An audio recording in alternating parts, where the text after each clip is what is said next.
Pupusin na ilalim na Regional sa na pamahalaan ng Maynila at Malabon.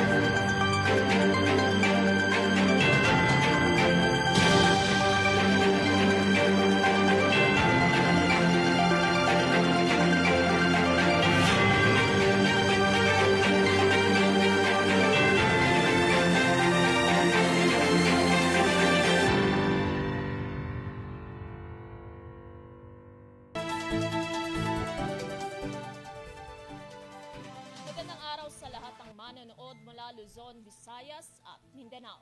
Ako si Catherine Landicho, ako pong inyong makakasama sa hapong ito sa programang Local Governance Update.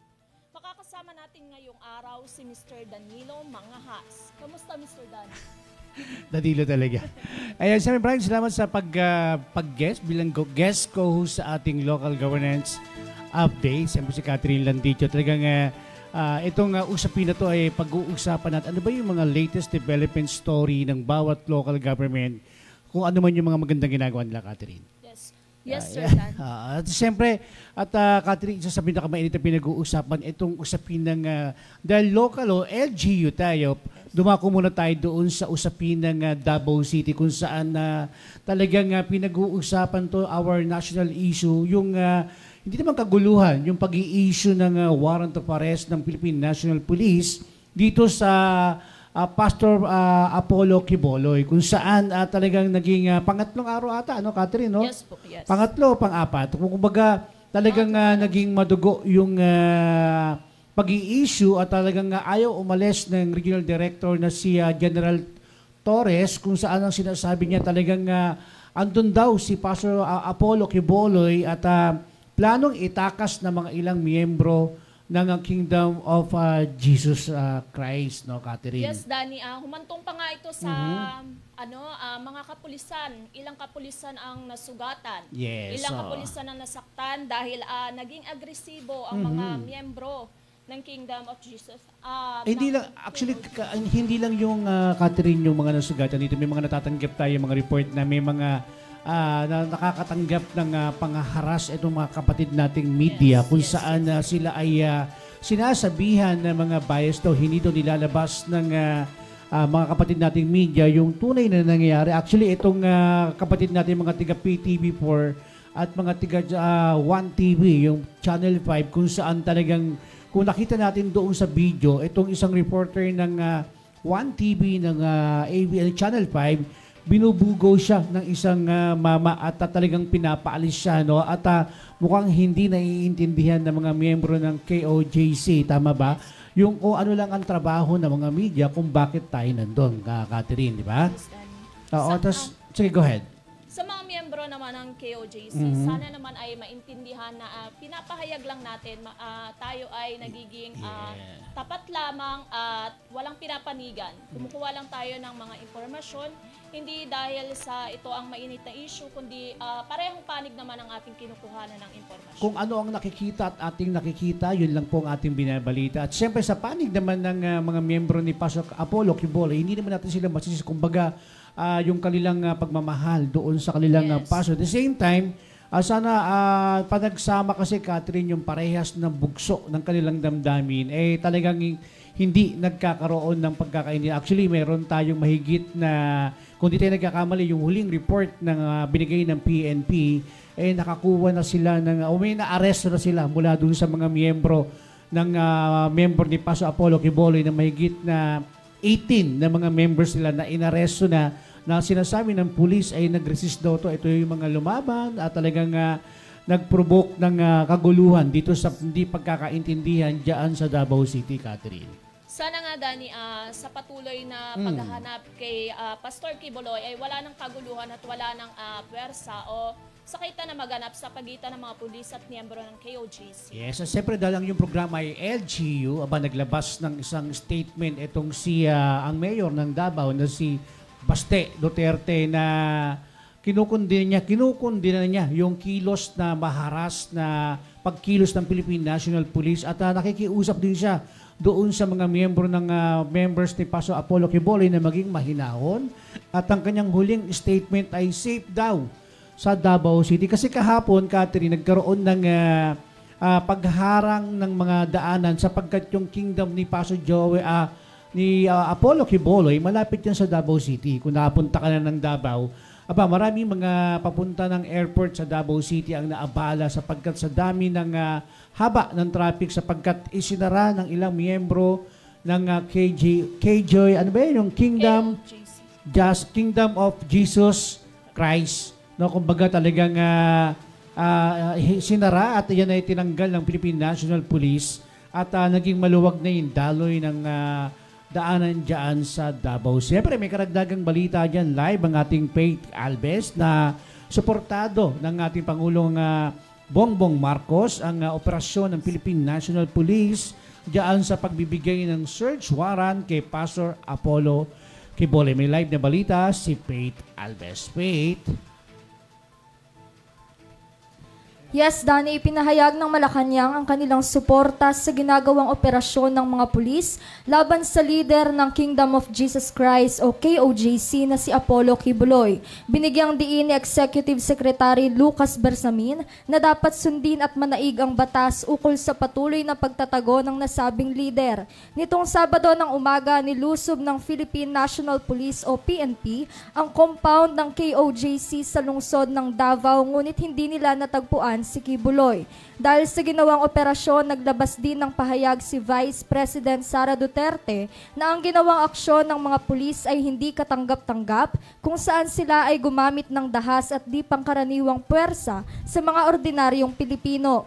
Si Quiboloy at ang 5 pang miyembro ng kanilang samahan ay nahaharap sa kaso ng pang-aabuso sa bata at human trafficking. Samantala, naglabas na ng mga kautusan ng pag-aresto ang korte sa lungsod ng Davao at Pasig laban sa kanila. Para sa EuroTV News, ako si Faith Alves, sumasaludo sa bawat Pilipino. Faith, bago kita bitawan, no, yung bang sinasabi mo na may mga naaresto na mula doon sa miyembro ni Pastor Quiboloy, ilang bilang na ba yung naaresto at ano na yung naging hakbang ng abogado nila patungkol dito sa mga naaresto na to? Dani, sinasabi na noong Sabado ay mayroong 18 members ng KOJC na naaresto at ito daw ay dahil sila ay lumabag sa obstruction of justice. At sinabi ayon sa legal counsel ng KOJC na si Attorney Israelo Torion ay meron panibagong hindi bababa sa 15 na miyembro ng KOJC na naaresto ngayong araw. At sinasabi ng Philippine National Police, meron daw silang hinagis na isang liquido na nakakaapekto, may masangsang na amoy na hindi malaman kung ito ba'y nakakasama. Totoo, yan ba'y inaamin ng mga miyembro ni Pastor Quiboloy na sila ang naghagis ng masangsang na tubig na nakakaapekto daw sa mga mata ng kapulisan? Sa ngayon, hindi pa nakukumpirma kung sila nga talaga ang gumawa or naghatid itong sabing foul smelling na sinasabi baka raw na tear gas. Pero dahil dito ay merong isang nasawi na kung saan nakaamoy siya at inatake sa puso dahil nga sa masangsang na amoy na ito. Alright, pero yung pagtanggap, sabi mo nga naglabas ng statement yung Vice President na Sara Duterte at naglabas din ng statement itong mayor ng Davao City na si Baste. Ano yung sinasabi ng statement? Ito ba nakarating na kay Director General Torre? Sa ngayon, yung payo nito ay kaparehas ng payo ng human rights na kung saan sinasabi nga na ang miyembro ng KOJC dapat nilang hayaan ang pulisya na gawin ang kanilang tungkulin na ibigay yung warrant of arrest sa nasabing leader na si Apollo Quiboloy. At sa ngayon, ay iniintay pa kung talagang maiging mahinahon ang mga miyembro ng KOJC at kung susundin nila na hayaan ang otoridad na gawin ang kanilang papel sa operasyon. Oo, sabi at nabanggit din ng mga human rights advocate, yung nagpadala kasi yung mga human rights natin dyan, sinasabi ba nila na ito ba may nilabag ang mga kapulisan o may nilabag ba ang mga miyembro ni Quiboloy pagdating sa usapin ng karapatang panta? Kasi sinasabi ng human rights, ano bang sinasabi dyan? Meron bang nilabag ang mga kapulisan na karapatang pangtao? Ayon sa Commission of Human Rights, wala namang nilabag ang PNP sa kanilang ginagawang operasyon sa Davao City. At sabi din ng CHR na kinakailangan nga maging mahinahon ang miyembro ng KOJC at kailangan nilang sundin ang legal proceedings upang magkaroon ng kapayapaan sa kanilang lungsod. At siyempre may mainit tayong balita dyan. No? Mukhang nakakuha ng TRO itong mga miyembro ng Quiboloy para alisin yung mga barrier na nakahambalang dyan sa tapat at loob ng kanilang simbahan. Tama ba? Ito ba ano bang TRO na nakuha nila? Ayon sa Regional Trial Court Branch 15, sila ay naglabas ng TPO o yung Temporary Protection Order na pumapabor sa Kingdom of Jesus Christ na alisin ang mga barricade na nakaharang sa compound ng KOJC at kinakailangan na gawin ito ng PNP upang maalis yung banta sa mga miyembro ng KOJC sa kanilang buhay at sa kanilang seguridad. Maraming salamat, Faith Alves. Dumako naman tayo, Danny, ngayon sa mainit na issue ngayon sa LGU pa din ito. Oo, sa San Juan to no? Yes, Oo. yes. Ang video ng pagtatalo ni Senator Jinggoy Estrada at ng isang empleyado ng San Juan City Hall. Para sa balitang yan, si Gian Sapida. Yes, Catherine, nag-ingay nga sa social media ang viral video ng komprontasyon ni Senator Jinggoy Estrada at ng empleyado ng San Juan City Hall. Ang video na ito ay nakuhanan pa noong buwan ng Abril sa Barangay Batis, San Juan City nang magkaroon doon ng sunog kaya't nanatili muna ang mga residente sa gymnasium ng barangay. Sa video makikitang mainit na usapan sa pagitan ng dalawa na nag-ugat umano sa pagpigil ng empleyado sa mga kawani at kasamahan ng senador. Dahil sa patuloy na pagkalat ng video, naglabas ng pahayag si Senator Estrada sa kanyang Facebook account. Ayon sa kanya, pinipigil umano ng mga opisyal ng San Juan ang mga kinatawa ng kanyang opisina na mag-anunsyo patungkol sa ipamimigay nilang cash assistance sa mga nasunugan sa kabila ng maayos na pakikiusap ng mga ito. Kaya naman hindi na napigilan ng senador na harapin ang mga ito, ngunit wala umanong nais makipag-usap sa kanya na naging dahilang ng nasabing komprontasyon. Dagdag pa niya, malinaw daw ng pagpapakalat ng video ay may bahid ng pamumulitika. Samantala, pinabulaanan naman niya ng empleyado sa video. Ayon sa kanyang pahayag, nais umano ng grupo ng senador na kuhanin ng mga personal na impormasyon ng mga biktima ng sunog. Ngunit hindi sila pumayag dahil sa Data Privacy Act at wala raw silang karapatang ibigay ito bilang sila ay isa lamang City Social Welfare and Development Office.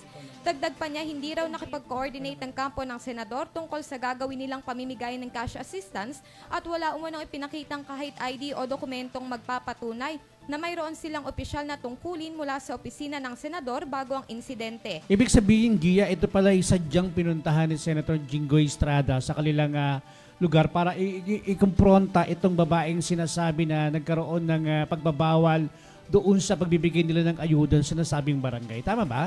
Yes, tama ka doon, Danny.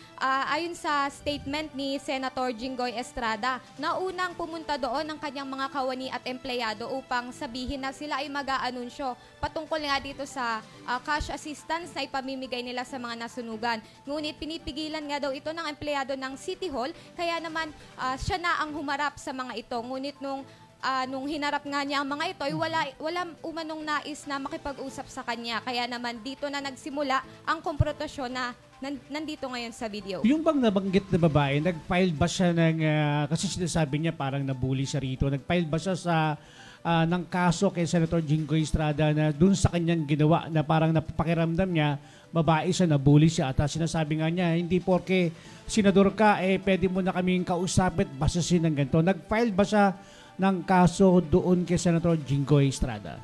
Sa ngayon, Daddy, wala pa tayong balita dyan at base naman doon sa nangyaring interview noong August 25 dito sa empleyado, wala pa siyang pinapile na kaso? Wala pa siyang pinapile na complaint kahit na sinabihan niya ang senador na ito ay bullying dahil sa kanyang paninigaw.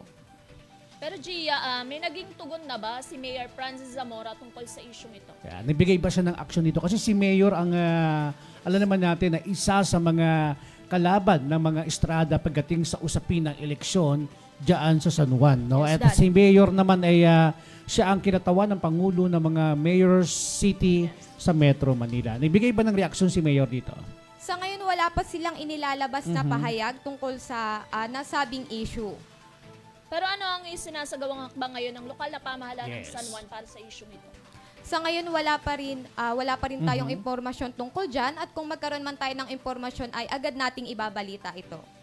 Alright, maraming salamat kay Gian Sapida. Para sa Euro TV News, ako si Gian Sapida, sumasaludo sa bawat Pilipino. Dumako naman tayo sa Dani sa ating headlines. Kauna-unahang esports leg sa Valenzuela isinagawa sa lungsod. Manila government inanunsyo ang pagsasara ng kalsada para sa 2024 Bar Exam. 165 million pesos na inilaan ng Makati City para sa air quality sensors na gagamitin para matukoy ang lagay ng polusyon sa bawat lugar sa lungsod. 500 pesos na monthly allowance matatanggap ng mga estudyante sa elementarya at sekundarya mula sa Parañaque LGU. Matagumpay na nakamit ng Barangay Marulas East sa Valenzuela City ang kanilang tropeyo at premyo sa kakatapos lamang na esports legs dito. Alright, congratulations sa mga tiga Valenzuela, no? Magandang inisyatiba ito ng lungsod, Dani, dahil alam naman natin ngayon na ang mga kabataan ay nahihilig sa ML. Yeah, diyan sila ngayon yung social media at ang pinakamaganda rito na ilalayo natin sila doon sa mga bisyo kung saan yung paggamit ng droga. At saka mas maganda na rin na kinilala na rin ng Philippine Sports Commission na itong mga online sports ay bahagi na, no? Actually, kung kanina na pagbukas ko ng TV, nakita ko sa UAAP kasama na itong esports, kumbaga meron na silang recognition, no? Yes. So congratulations sa mga tiga Valenzuela. Siyempre, doon sa mayor niyan, si Mayor West Gatchalian. Alright. Matutuwa na rin yung mga nanay ng mga kabataan ngayon dahil, di ba, May kabuluhan na. Yes, yung kadalasan ang mga nanay ay nagagalit dahil naglalaro lang ng ML. Ngayon makabuluhan na para sa mga... Isali natin si Aaron Plato dyan. Magaling si Aaron Plato dyan. Ang ikalawa nating headlines ngayon ay pinayuhan na ng mga motorista na dumaan sa mga alternatibong ruta dahil ilang kalsada sa Maynila. Ang pansamantalang isasara dahil sa trapiko sa 2024 bar examination sa Setyembre. Ito ay magsisimula, Dani, simula September 8 hanggang 15. Yan, sa kahabaan ng Espanya doon sa University of Santo Tomas. Espanya Boulevard. Boulevard. Talagang yan yung taunang ginagawa sapagkat pagka nagkakaroon tayo ng bar exam cut, no, napapansin natin maraming mga iba't ibang mga grupo, fraternity nagbibigay ng suporta dyan. Kaya talagang isinasara yan sapagkat madaming, ayaw nating maabala yung mga mag-e-exam dyan. Iwas traffic nga, no? So good luck sa lahat ng mga magtitake ng bar exam. Sana mas madami pa ang maging abogado. Siyempre yung paghahanda ng local government sa pangunguna ng ating Mayor Hani Lacuna. Talagang yan ay pinaghandaan nila yung kaligtasan ng mga estudyante magtitake ng bar exam diyan sa may Manila, Catherine. At syempre rin, Dani, inalala nila ang mga motorista na ang kalagayan ng mga motorista sa darating na bar exam. Kaya paalala sa mga motorista, itatak na sa mga kalendaryo natin na umiwas ng daan. Iwas lang diyan sa kahabaan. At pumili ng alternatibong daan para hindi tayo maabala. Alright. Sa pangatlong headlines, binigyan ng Makati City o binigyang tuon ng Makati City ang pagbili ng air quality sensors upang matukoy at mamonitor ang polusyon mula sa Taal Valve at na naglalayong protektahan ang kalusugan ng mga residente sa lungsod. Sana all.